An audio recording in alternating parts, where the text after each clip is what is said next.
இன்னைக்கு மாலை சென்னையில் என்னை பற்றி என்ன சொல்லியிருக்கா தெரியுமா?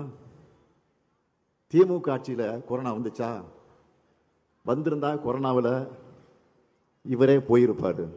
என்ன திமுக ஆட்சியில் வந்து தான் போயிருப்பேனா? இன்னைக்கு பழனிசாமி பேசியிருக்கிறார். பழனிசாமி அவர்களை, என் மரணத்தை பற்றி பேசுறீங்களே, மரணத்தை பார்த்து கலங்கக்கூடியவனும் பயப்படுகிறவனும் நான் அல்ல. இந்த முத்துவேலு கருணாநிதி ஸ்டாலின் நான் 1971 நீங்க அரசியலுக்கு வர்றதுக்கு முன்னாடியே 23 வயசுல மிசாவில கைது செய்யப்பட்டு சிறை கொடுமைக்கு ஆளானவன் நான். ஓராண்டு கால நெஞ்சுரத்தோடு சிறையில் இருந்தவன் நான். பொது வாழ்க்கையில் எல்லாத்தையும் எதிர்கொண்டுதான் ஆகணும்னு எனக்கு சிறைக்கு அனுப்பி வைத்தவர் என்னுடைய ஆறுயிர் தலைவர், என்னுடைய தலைவர், என் தந்தை கலைஞர் அவர்கள். கொடுஞ்சிறையின் கொடுமைக்கே பயப்படாத நான் இந்த கொரோனாவுக்கே பயப்பட போறேன்? கொரோனா மேல எல்லாரும் பெரும் அச்சத்தில் இருந்தப்பவே அதுக்கான பிபி கூட அணிஞ்சுக்கிட்டு கொரோனா வாழ்வுக்குள்ள போனவன் தான் இந்த ஸ்டாலின்.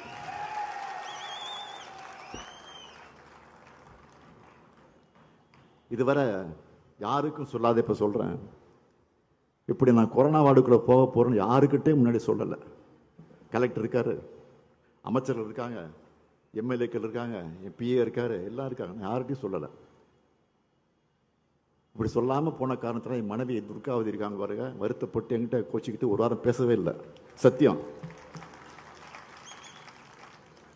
மக்களை காக்க எந்த அளவுக்கு துணிச்சலாக செல்லக்கூடியவன். அதுக்கெல்லாம் பயந்து நான் அரசியல் தலைவராக இல்லை. பழனிசாமியோட கீழ்த்தரமான பேச்சை கேட்ட பிறகு என்னுடைய வருத்தமெல்லாம் என்ன தெரியுமா?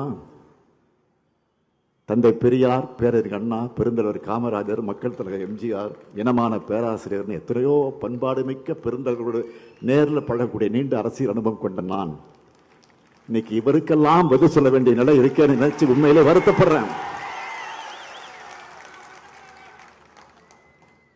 அதிமுக பொதுச் செயலாளர் பிறகு பழனிசாமி ஜெயிச்சதே இல்லை. அவர் பொதுச் செயலாளர் பிறகு எங்கேயாவது ஜெயிச்சிருக்காரா? திமுக தலைவரான பிறகு உங்களோட ஆதரவால நான் தோத்ததே இல்லை. பாஜக தமிழ்நாட்டுக்குள்ள கொண்டு வர நினைக்கிற அடிமை பழனிசாமிக்கு தமிழ்நாட்டு மக்கள் கடுமையான தண்டனை இந்த தேர்தலில் கொடுக்கணும். உண்மையில் நடக்கிற தேர்தல் என்பது டெல்லிக்கும் தமிழ்நாட்டுக்கும் நடக்கிற தேர்தல். தமிழ்நாட்டுக்கு துரோகம் செய்யும் 10 தோல்வி பழனிசாமிக்கு 11வது தோல்வியை கொடுத்து விரட்டணும். டபுள் இன்ஜின் டப்பா இன்ஜின் சொல்லிக்கிட்டு டெல்லியோட ரிமோட் கண்ட்ரோலுக்கு ஆடுகிற அடிமைகள் தமிழ்நாட்டை ஆளக்கூடாது.